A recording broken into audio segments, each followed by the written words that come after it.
तो मोह का नाश भी सत्संग के द्वारा होता है। और भगवान राम ने जिस मोह के रूप में जो रावण है, उसके प्रसंग में महात्मा अगस्त्य से प्रश्न किया, अगस्त्य ही क्यों? और उसका सूत्र है पौराणिक कथा। और वो पौराणिक कथा आपने सबने सुनी होगी, और वो बड़े महत्व के अर्थों वाली कथा। कहा जाता है कि महात्मा अगस्त्य ने, समुद्र ने टिटवी पक्षी के अंडों को बहा दिया, और जब वो टिटवी व्याकुल हुई और समुद्र से उसने कहा, तो समुद्र ने कहा कि वाह, मैं इतना ध्यान कहां से दूं कि मेरे किनारे पर कौन बह रहा है और कौन बच रहा है। और तब उसने जाकर के महर्षि अगस्त्य से प्रार्थना किया कि महाराज, और तब उन्होंने समुद्र को सोख लिया, और जब सूख गया तो उसके पश्चात कथा उसकी ज्यादा चर्चा नहीं, परंतु मैं कृपा करके फिर समुद्र को उन्होंने जीवन दान दिया और उन टिटवी के बच्चों को बचाया। बड़े उदार हैं, बड़े दयालु हैं। छोटे से पक्षी के बच्चे की रक्षा की भी उन्हें इतनी चिंता है कि समुद्र को का सुखा देने में उनको कोई का इतना विशाल समुद्र अपने जल के द्वारा जीवन दान न दे करके अगर मृत्यु की दिशा में ले जाए तो महर्षि अगस्त्य उसे पी लेते। और दूसरी कथा अगस्त्य जी की यह आती कि दंडकारण्य में दो राक्षस थे, एक का नाम था आतापी और दूसरे का नाम था वातापी, और दोनों ने दिव्य मंत्र संजीवनी मंत्र सीख लिया। और वो बड़ा विचित्र नाटक करते थे का वो दो भाइयों में से एक भाई दूसरे भाई को मार डालता था, शरीर से काट करके उसका मांस जो है पकाया, उसको ऐसा रूप दे दिया कि जैसे फलाहार है। महात्मा जी के पास गया और निमंत्रण दिया, आतापी ने कि पधारिए, आज मेरे यहां फलाहार कीजिए। और जब वो कर लेते थे वो भोजन, तो पेट में गया हुआ है उसका भाई, वो मृत संजीवनी विद्या का उपयोग करके कहता था, वातापी निकल आओ। और तब वो मुनि जी का पेट फाड़ के निकल आते थे, दोनों मिलकर मुनि जी को खा लेते थे। बड़ी विचित्र कथा है। संयोग से एक दिन अगस्त्य जी की ओर ध्यान गया, ये उत्तर भारत से दक्षिण गए थे, बोले नहीं, और महात्मा तो थोड़े से सावधान होने लगे थे कि एक ऐसा निमंत्रण देने वाला है जो बड़ा खतरनाक है, ये नया नया साधु आया हुआ, इसी को बुलाना चाहिए। अगस्त्य जी को निमंत्रण दिया और अगस्त्य जी जब पधारे तो उसने वही किया।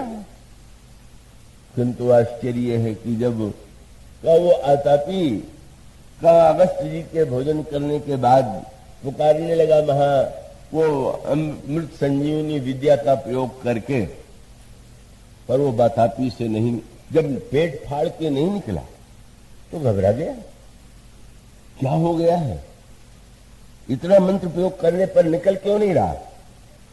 और तब अगस्त्य जी ने कहा, अरे मूर्ख, जिसमें समुद्र पच गया, तेरा भाई अभी बचा हुआ है क्या?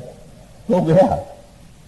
क्रोध आया, उसने क्रोध में दौड़ करके उसने मुनि को नष्ट करने की चेष्टा की और मुनि ने उसको भस्म कर दिया। एक को बचा लिया और दूसरे को भस्म कर दिया। यह क्या है? ये हमारे अंतःकरण के राग और द्वेष है। राग और द्वेष ही आतापी और वातापी है।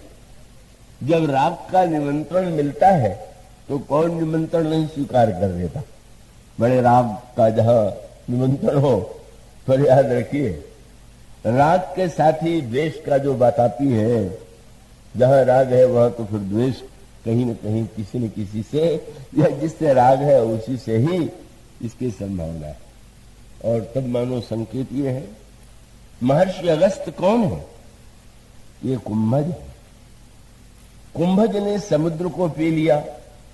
कैसी संकेत भरी भाषा है, छोटा सा घड़ा और समुद्र को पी जाए। पर मानो संकेत यह है कि हम और आप जितने हैं, हमारा और आपका शरीर कुंभ ही तो है, घड़ा ही तो है, और इस घड़े का निर्माता ईश्वर है। और इसलिए मलिक मोहम्मद जायसी नाम के एक बड़े कवि हुए हैं, सूफी भावना वाले, तो बड़े कुरूप थे देखने में, वो राजा की सभा में गए तो उनको देख करके हंसी आ रही थी, राजा को भी और लोगों को भी, पर उन्होंने भी हंस करके उन लोगों की ओर देखा और ये पूछा कि आप लोग किस पर हंस रहे हैं, कौन बोले? पर उन्होंने बड़ा मीठा प्रश्न किया, हम पर हंससी कि कोहरे, घड़े पर हंस रहे हो कि कुम्हार पर हंस रहे हो? घड़ा टेढ़ा है तो कुम्हार की उसमें भूल देखना चाहिए कि घड़े का क्या दोष। और याद रखिए, शरीर तो कुंभ है और अगस्त है विवेक। व्यक्ति तो घड़े के समान है, पर उस शरीर में अगर विवेक का उदय हो जाए तो व्यक्ति जो है मोह के समुद्र को भी सुखा सकता है। यह महानतम अगस्त की विशेषता है।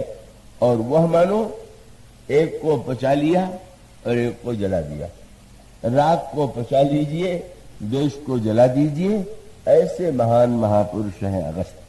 कुंभज इसका अभिप्राय है, जब हमारे आपके शरीर में जब कभी विवेक का उदय हो जाएगा और उस विवेक का हम सदुपयोग करेंगे तो राग द्वेष और मोह हमारा कुछ नहीं बिगाड़ पाएंगे। इस तरह से वह अगस्त मानो भगवान राम कहते हैं कि आप ही बताइए उस रावण के वध का उपाय क्या है, मोह का विनाश कैसे हो जीवन में। बिनु सत्संगन हरि कथा ते बिनु मोहन भाग, मोह गए बिन राम पद हो दृढ़ अनुराग। इसलिए वह अगस्त समुद्र को पी गए। पर यहां भगवान राम ने जो पहली चौपाई शरद वर्णन में कही, क्या बोले? उदित अगस्त पंथ जल सोखा। अगस्त के रूप में जो उदय हुआ वो मार्ग का जो जल है वो सूख गया। तो किसी ने गोस्वामी जी से विनोद किया कि ये तो बड़ा पतन हो गया अगस्त जी। समुद्र का जल सोखते थे तो कोई शोभा थी, अब मार्ग में जो जल है उसको सुखाने लगे, उनकी महिमा है कि उतनी उनकी निंदा है। बहुत बड़ी बात कह दी गई। गोस्वामी जी ने कहा कि ये मार्ग का जो कीचड़ है, समुद्र का जो जल है, उसमें आप समुद्र में बचिए न जाइए तो बच सकते हैं, पर जब आपको चलना है तो मार्ग में अगर कीचड़ हो तो कितनी तकलीफ होती है। और मार्ग का जल सूखना बहुत कठिन क्यों होता है? दो बातें होती हैं। एक तो जल कहीं सरोवर में हो, नदी में हो, तो जब शरद ऋतु आती है तो मिट्टी धीरे धीरे बैठ जाती है और जल स्वच्छ हो जाता है। इसकी भी चर्चा भगवान राम ने आगे लक्ष्मण जी से कही। पर मार्ग के जल की बहुत बड़ी समस्या क्या है कि आप चले, जल एक गड्ढे में पड़ा हुआ है, आपका पैर पड़ा तो जितनी मिट्टी थी वो सब की सब और ऊपर आ गई, जल गंदा हो गया। और आप निकल कर गए तो थोड़ी देर अगर शांति रहे तो शायद मिट्टी नीचे बैठ जाए, पर तब दूसरा आ गया, तीसरा आ गया। और इसीलिए गोस्वामी जी ने कहा कि मनुष्य के जीवन की दशा क्या है? उन्होंने कहा कि भाई सदा मलिन पंथ के जल जो कबहू न हृदय थिरानो। हम लोगों की दशा क्या है? हम लोग मार्ग के जल हैं, हमारे हृदय में लगता तो चुल्लू भर है, पर कभी भी, और इसका अर्थ क्या है कि अगर एक बार कामना आवे और शांत हो जाए तो धीरे धीरे मिट्टी नीचे बैठ जाएगी। पर एक गया दूसरा गया, वो जो कामनाओं की भीड़ लगी हुई है वो तो कभी कबहू न हृदय थिरान्यो।